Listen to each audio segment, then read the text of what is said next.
Welcome to Bethel Online Education Hub. Learn anytime, anywhere.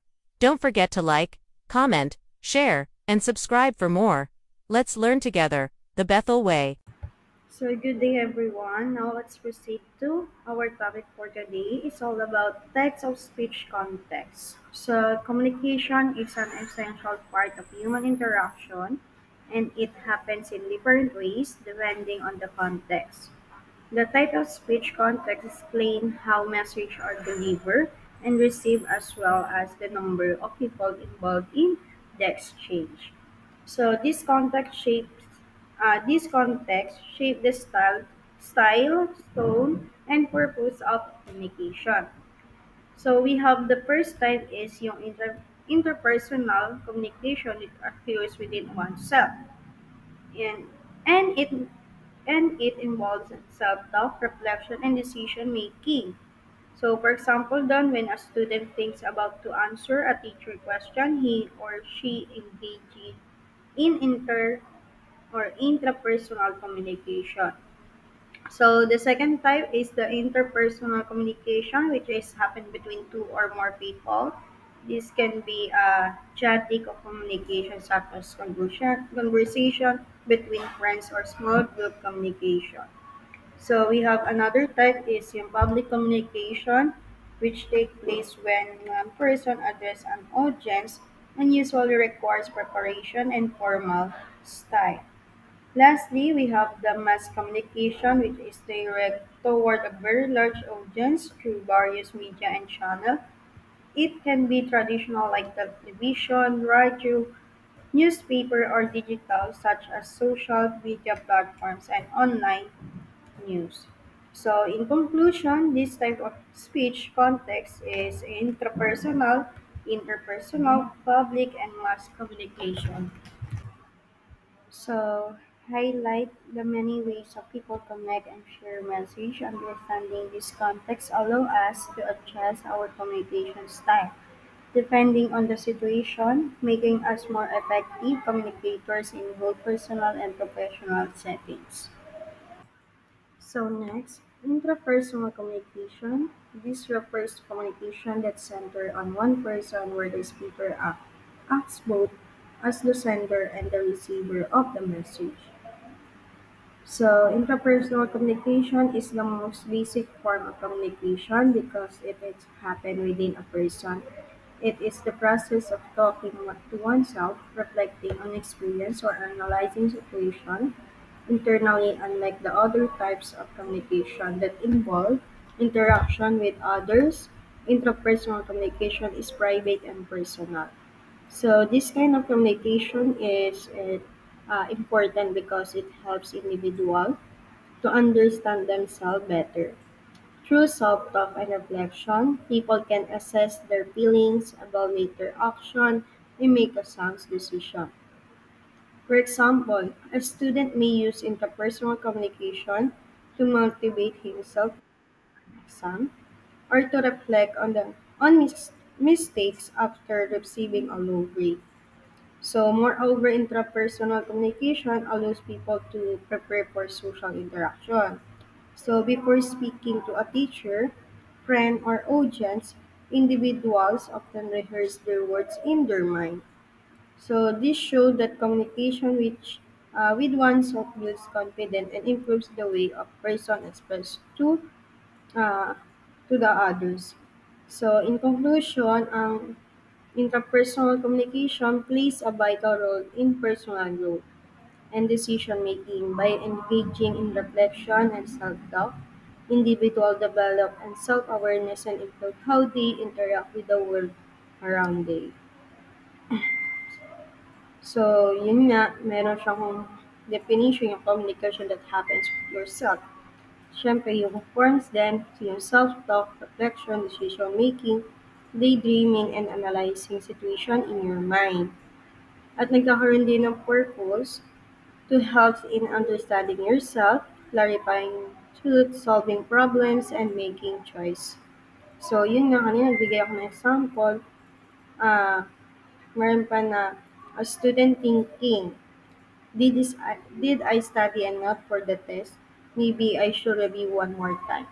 So, yun yung example ng interpersonal. Laging isipin na yung forms niya ay merong self-talk, reflection, and others. So, next.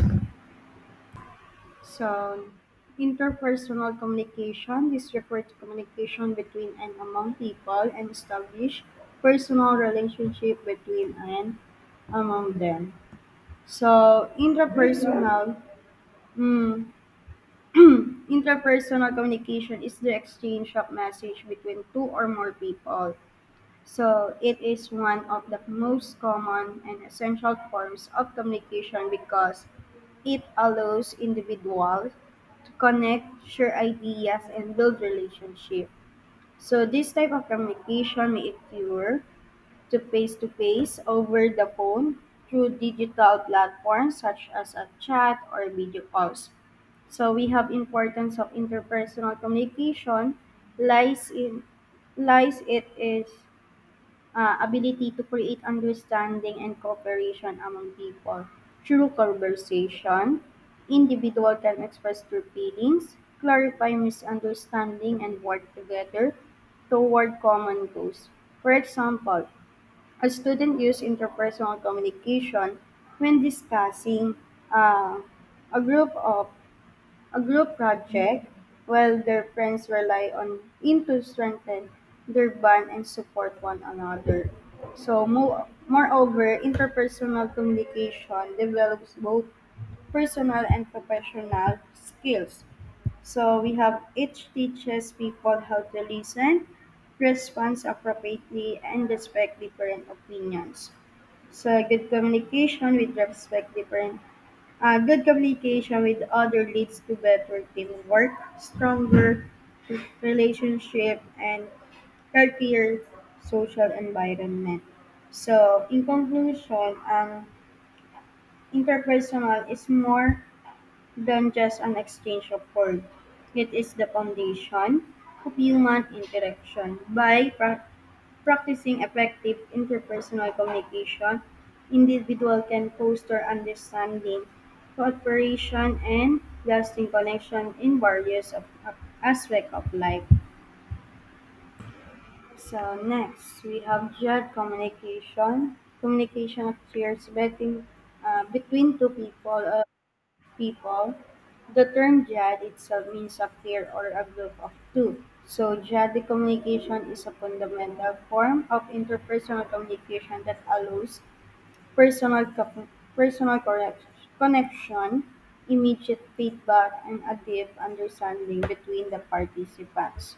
So JAD communication is a simple form of the interpersonal communication because it involves only two people, that it is direct personal and allows both individuals to exchange message clearly.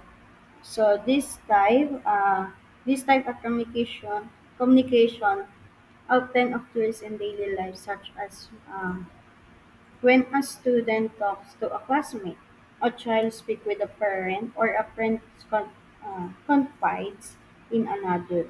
So one of the strengths of child communication it is intimacy and focus. Since only two people are involved, but both can pay attention to each other words, tones, and body language. This make it is easier to build trust, solve problems, and provide emotional support. For instance, a student seeking advice from a teacher during consultation in teaching jet communication that helps improve learning and performance. Furthermore, jet communication is essential for developing relationship, friendship, family bonds, and even professional connection with one-on-one conversation.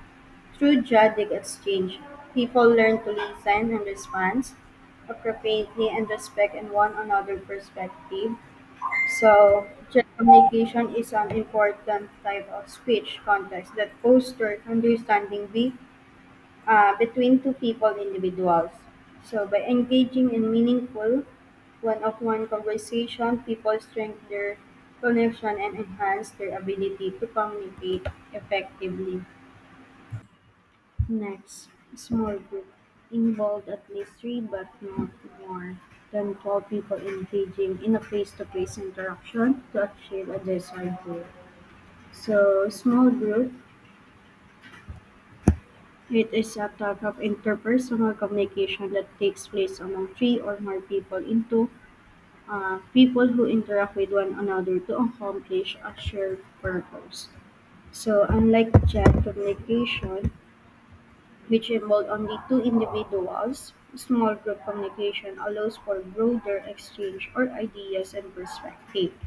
So, these forms of communication is commonly observed in school, workplace, and communities. For example, a student often engages in small group discussion when working on projects or assignments, while employees participate in team meetings to plan and solve the problem. Through interaction, members can contribute different viewpoints, evaluate alternatives, and arrive at a collective decision. Um, then, one of the key benefits of small group communication is collaboration. It encourages participation, teamwork, and critical thinking. So, group members learn to listen to one another, respect diverse opinions, and compromise when necessary. And then this is not only improves the productivity but also strengthens social and interpersonal skills. So small group communication is essential for effective teamwork and problem solving. By working together in a group, individual can pool their knowledge and effort to leading to more meaningful outcomes and stronger relationships. So next, public communication. This type refers to communication that requires you to deliver or send the message before or in front of a group. So public communication is the process of sharing information or ideas or message with a larger group. So a group of people, usually beyond the immediate interpersonal contact. It often happens in settings where one person or a group communicates to an audience, and the goal is usually to inform, persuade, or entertain. So we have key feature of public communication. We have large audience, unlike interpersonal or small groups communication. So the message is directed to many people at once. So we have one way or limited feedback. The speaker deliver a message, the audience usually listen to feedback like applause, reaction, or question may follow. So, ganun din sa structure of message is carefully planned, organized, and formal. So, we have public setting takes place in a public space such as school, rallies, conference, mass media, or online platforms. For example, a teacher giving a lecture to a class, a politician delivering a speech at rally, a host presenting on television or radio, an influencer broadcasting a live stream to followers. So, yun yung public communication. So next, mass communication. This refers communication that take place through television, radio, newspaper, magazine, books, billboards, and internet, and other types of media. So mass communication plays a vital role in the modern world as it serves as the primary means in informing, educating, entertaining, and influencing the public.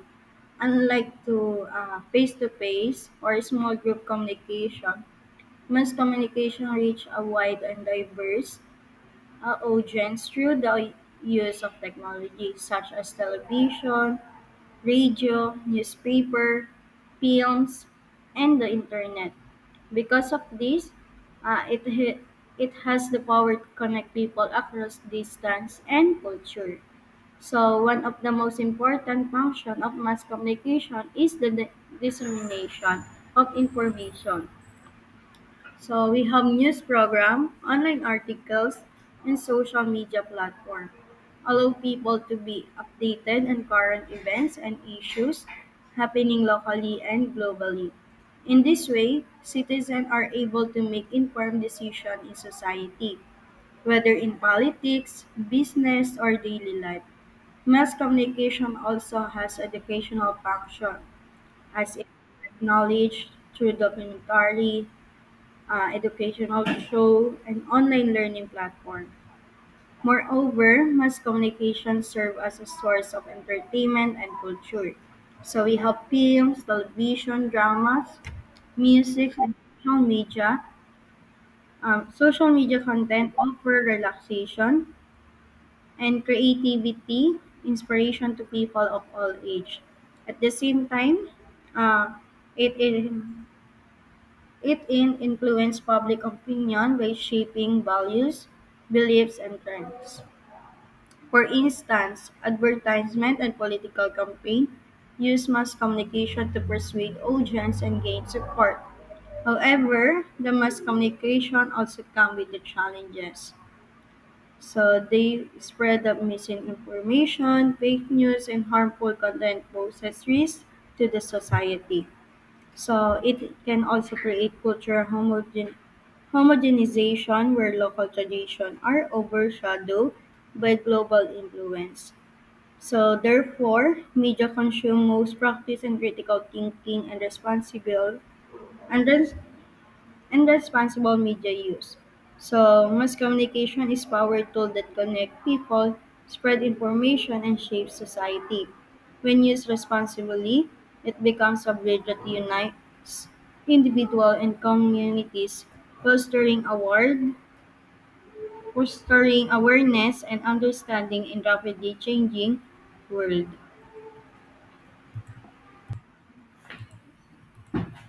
Next, the type of speech style are based on the level of formality and the relationship between the speaker and the audience. Linguist Martin Joos, 1967, identified the five speech types. We have frozen, formal, consolative, and casual, and intimate. Next, frozen. This style of communication rarely or never changes. It is frozen in time and content. So, it's the highest and most formal level of speech style. It's called frozen because the language used remains fixed and unchanged regardless of time or situation. Unlike casual or consultative conversation, frozen style does not allow alteration, wording, or structure. It is often memorized, recited, or read verbatim, which give it a sense of permanence and authority. So one of the defining features of Rosenthal it is used in solemn and official settings. It is commonly found in religious rituals, legal proceeding, and national tradition. For example, the Lord's Prayer, the national anthem, the preamble of the Constitution, and the oath of office all use Roseanne style, because their words cannot be changed without altering their meaning and significance. Then the language is formal, respectful, and sometimes even archaic, reflect, reflecting in the importance of tradition and stability. So the Prozac style also play a vital role in preserving cultural identity and historical community. So by keeping certain texts or utterance unchanged, society maintain a connection to their values and heritage.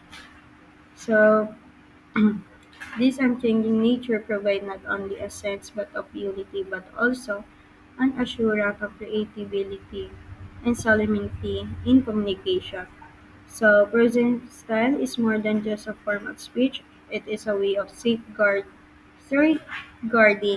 tradition, values, and formal expression of authority. It fixed unaltered language reminds people of the importance of respect, permanence, and solemnity in human communication. So next, formal. This language is used for informal settings and is one way in nature. This use of language usually follow a commonly accepted format. It is usually impersonal and formal. So the formal style communication is used in structure and serious situation where respect, clarity, and professionalism are required. Unlike casual or intimate style, it avoids the use of slang, construction, contraction, or colloquial expression.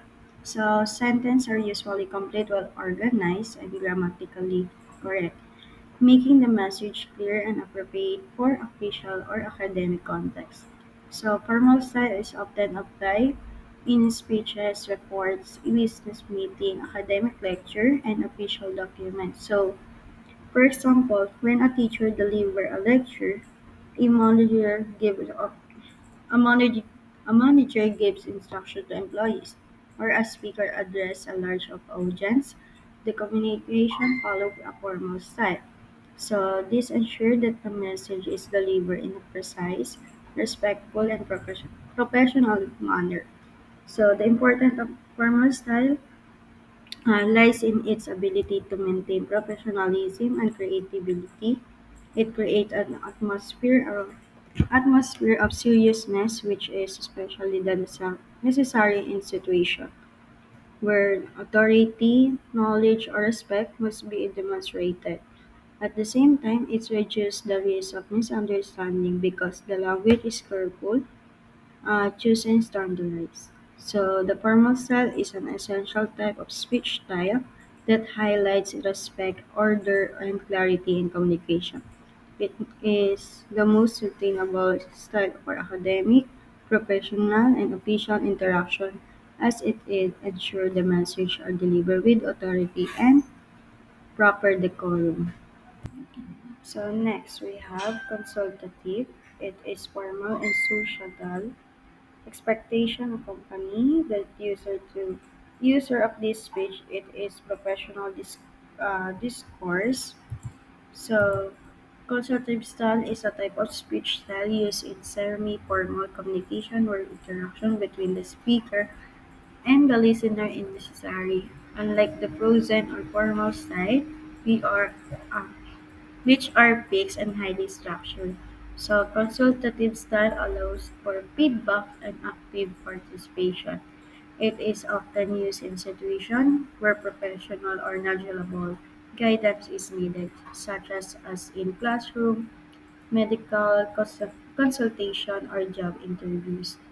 One of the defining characteristics of the consultative style is it is interactive nature. The speaker provides information, but the listener is also expected to respond, ask questions, or clarify points.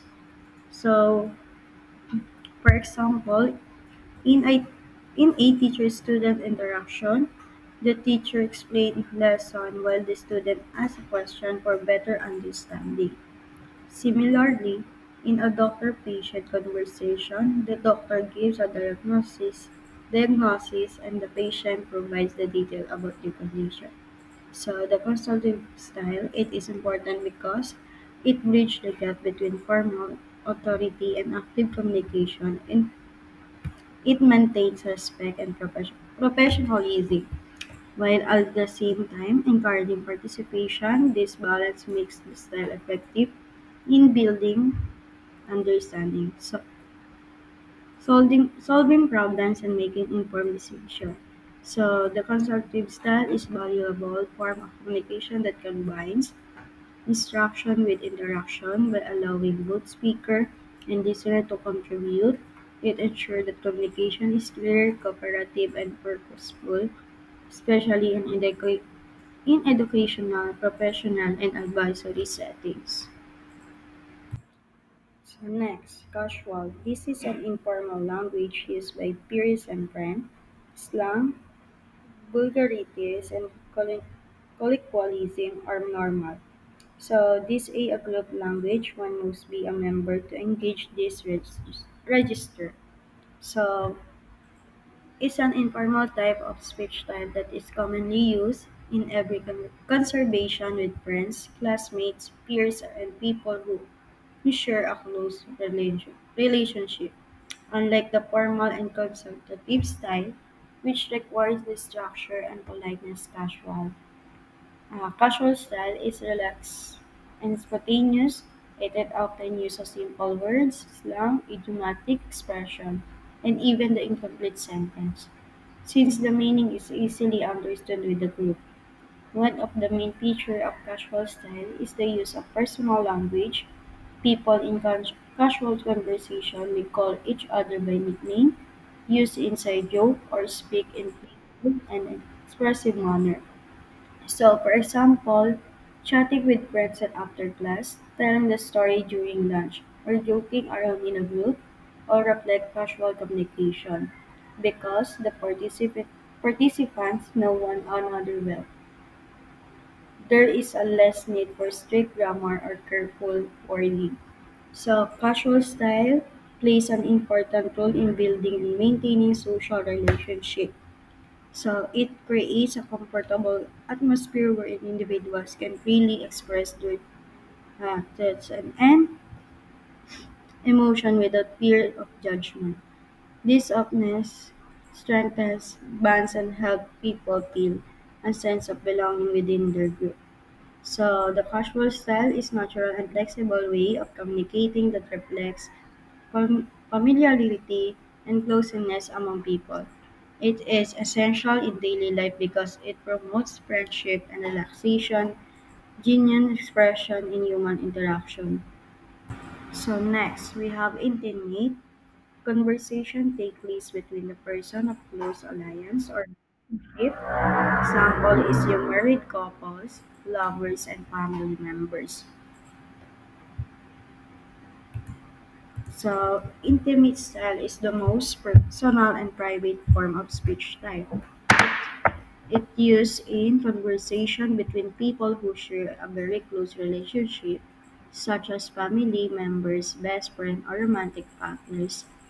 This style is marked by familiarity, trust, and affection, which allows individual to communicate freely without the need for formality or complete sentence. So one of the unique characteristics of intimate style is the use of personal language and nonverbal cues. So a speaker may use pet names, terms of endearment, whispering, or even gesture and facial expression instead of words. For example, a mother comforting her child, sibling joking at home, or couple sharing private conversation are all examples of intimate communication. So the intimate style is important because it fosters a strong emotional bonds between individuals. So it provides comfort, security, and understanding that may not be present in other types of communication. Since it is happen within the relationship built in on trust, it allows people to be vulnerable and express their true feelings. The intimate style is the deepest level of human communication reserved for people who share close connection. It is characterized by warmth, affection, trust, and making it an essential element in nurturing relationship and emotional well-being.